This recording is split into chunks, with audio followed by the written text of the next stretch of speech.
आज हम आपको बताते हैं बुधादित्य योग। देखिए, बुधादित्य योग ज्योतिष में बड़ा आपने सुना होगा, बुधादित्य योग बहुत शानदार योग होता है। लेकिन हस्तरेखा शास्त्र में बुधादित्य योग कैसे बनता है, अब ध्यान से समझिएगा। देखिए ये जो आपकी उंगली है, ये सूर्य की उंगली है और ये है बुध की उंगली। सूर्य का काम क्या है? ऐश्वर्य, सुविधाएं, लग्जरी, नेम फेम, ये सूर्य के मुख्य काम है। और ये बुध, बुध का क्या काम है? बुध भाग्य के कारक है। देखिए, भाग्य के कारक ज्यादा भाव शनि के पास है, क्योंकि जो रेखा शनि पर जाती है वो भाग्य रेखा कहलाती है। लेकिन बुध भी भाग्य का बड़ा हिस्सा अचीव करते हैं। वाणी, व्यापार, वाणी, व्यापार, नौकरी। देखिए, नौकरी मिलने का काम सूर्य से होता है, देखा जाता है, और नौकरी करने का काम बुध से देखा जाता है। तो ये बुध के कार्य हैं। अब बुधादित्य योग कैसे बनता है? देखिए, ज्योतिष कहता है जब भी बुध राजकुमार ग्रह है और सूर्य ग्रहों के राजा, जब भी बुध सूर्य के संपर्क में आते हैं वो उदय हो जाते हैं।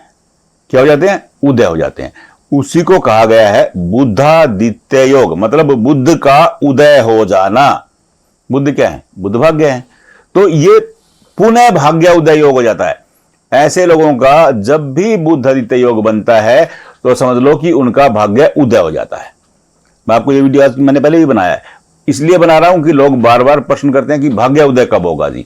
तो ये बुधादित्य से भाग्य उदय देखने के लिए हस्तरेखा शास्त्र में ही कम से कम 36 अलग अलग तरीके हैं कि कब होगा, और मैं आपको एक एक करके बताता चला जाता हूं। आप ध्यान से समझिएगा। देखिए, ये सूर्य रेखा है। अगर सूर्य रेखा सीधे आते आते ऐसे घूम जाती है और एक रेखा बुध से आकर के ये मिल गई, ये क्या हो गया? ये बुध और सूर्य का मिलन हो गया। क्या बन गया? बुधादित्य योग। मतलब जब भी बुध सूर्य के संपर्क में आएंगे वो उदय हो जाएंगे, जाग जाएंगे। बुध जागेंगे, बुध क्या है? बुध भाग्य है। तो ये भाग्य पुनः जागृत हो जाता है, भाग्य उदय हो जाता है। तो अब लोग प्रश्न करते हैं कि जी कब होगा? अब आप ध्यान से देख लीजिए। अब ये आपकी हार्ट लाइन है, ये हार्ट लाइन है। हार्ट लाइन पर जब आपकी यहां भाग्य रेखा पहुंचेगी, आपकी एज हो जाएगी 53.7। देखिए, ये डाटा आपको कहीं नहीं मिलेगा, किसी किताब में नहीं मिलेगा। हमने अपने अनुभवों से इस डाटा को तैयार किया है। और ये जो एज फैक्टर है ये सबके लिए नहीं है। किसी का ये 52 हो जाता है, किसी का 55 तक चला जाता है। ये हार्ट लाइन आपकी हथेली में कहां पर है और माइंड लाइन की पोजीशन क्या है, उन दोनों को देखना पड़ता है। तो ये थोड़ा सा परिवर्तित हो जाता है, साल 2 साल ऊपर नीचे हो सकता है, बस, इससे ज्यादा नहीं। परेशान होने की जरूरत नहीं है। और जहां यहां पहुंचेंगे आपकी एज हो जाएगी 48। क्या हो जाएगी? 48। क्योंकि ये रेखा श्रम्प लिए होती है, नीचे की तरफ, आपकी उंगलियों की तरफ, सॉरी, ऊपर की तरफ चलती है। तो इसलिए एज में ये डिफरेंस हो जाता है। ये 5-5.5 वर्ष का डिफरेंस कर देती है। अब अगर ये आपके बुधादित्य योग यहां बन रहा है, हार्ट लाइन के नीचे, रिंग फिंगर के सामने, ये एज हो जाती है 50। तो 52 में हार्ट लाइन से नीचे आ गया, तो थोड़ा सा ज्यादा नीचे चला गया तो 56 में। अगर ये रेखा आगे बढ़कर के आपकी माइंड लाइन तक चली आई, दोनों रेखाएं ये, अब आप कहेंगे, प्रश्न करेंगे कि कैसे?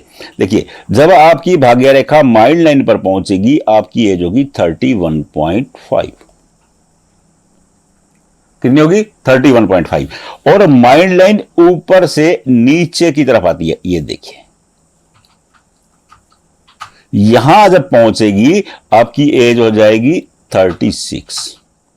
ऐसे लोगों का 36 में, 36 वर्ष में भाग्य उदय हो जाता है।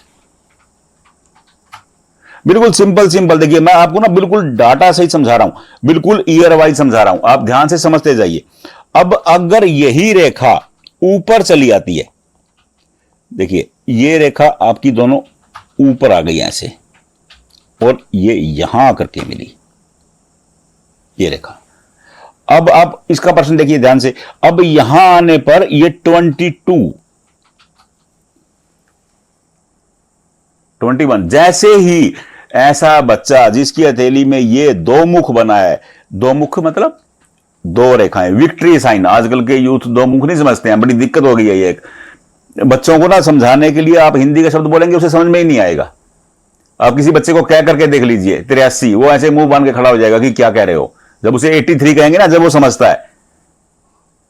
ये हमारी संस्कृति की विडंबना है, हमारी भाषा की विडंबना है। हम आप अपनी भाषा छोड़ करके किसी और के पीछे लग गए हैं। तो मेरा निवेदन है, अपने बच्चों को काउंटिंग हिंदी में जरूर सिखाइए। आप पढ़ाइए इंग्लिश में, इंग्लिश जरूरी है, मैं ये नहीं कह रहा हूं कि इंग्लिश मत पढ़ाइए, इंग्लिश भी जरूरी है, लेकिन अपनी संस्कृति को मत छोड़िए। हाँ, तो जो बात कर रहे थे, मैं भटक गया, सॉरी। ये ऊपर आ जाएगा जैसे ही ऐसा बच्चा जवानी में कदम रखेगा, बल्ले बल्ले कर देगा पूरे परिवार की। बस ये ध्यान रख लीजिएगा कि यहां पर ऐसा वी साइन बन जाए, ये साइन। हाँ, अगर आपकी भाग्य रेखा के साथ ही ये मिलकर के चल गया है, इसकी व्याख्या और अलग हो जाती है। वो कहते हैं कि जब भाग्य रेखा निर्विघ्न हो, हस्तरेखा शास्त्र का मूल बता रहा हूं, भाग्य रेखा निर्विघ्न हो और उसमें से एक शाख निकल करके, शाख मतलब टहनी, शाख कहते हैं वृक्ष की टहनी को, एक रेखा निकल करके, सिंपल बता रहा हूं, रेखा कर लीजिए आप, सूर्य की उंगली पर चली जाए, सूर्य क्या है, ऐश्वर्य, और एक रेखा निकल करके बुध की उंगली पर चली जाए, तो ये राजयोग हो जाता है। अगर ऐसा योग बन जाता है तो फिर क्या कहने। ऐसे लोगों को टेंशन की जरूरत ही नहीं है, सोचने की जरूरत ही नहीं है।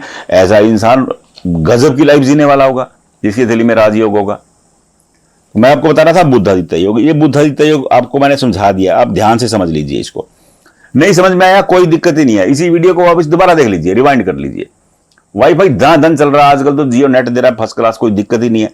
बस आप देखिए, दोबारा देख लीजिए, समझ में आ जाएगा। नहीं समझ में आ रहा, कोई दिक्कत ही नहीं है, फिर भी कोई प्रॉब्लम नहीं है।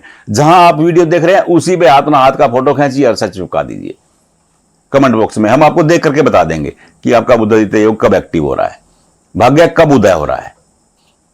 ये भाग्य उदय होने का केवल एकमात्र यही तरीका नहीं है, अनेक बार समझा चुका हूं, अलग अलग तरह के मैंने वीडियो बनाए हैं कि भाग्य कब उदय होगा। आप इसे समझ लीजिए ध्यान से, बस ये बुद्धादित्य योग है। सूर्य से भाग्य कब उदय होगा मैं आपको अगले वीडियो में बता दूंगा कि सूर्य रेखा कैसी है और भाग्य उदय कब होने वाला है। बिल्कुल सिंपल तरीका है। नहीं समझ में आ रहा, कोई दिक्कत नहीं, मेरा व्हाट्सएप नंबर इसी वीडियो पे लिखा हुआ है, हाथ का फोटो खींचिए व्हाट्सएप कर दीजिए, बस। राधे राधे।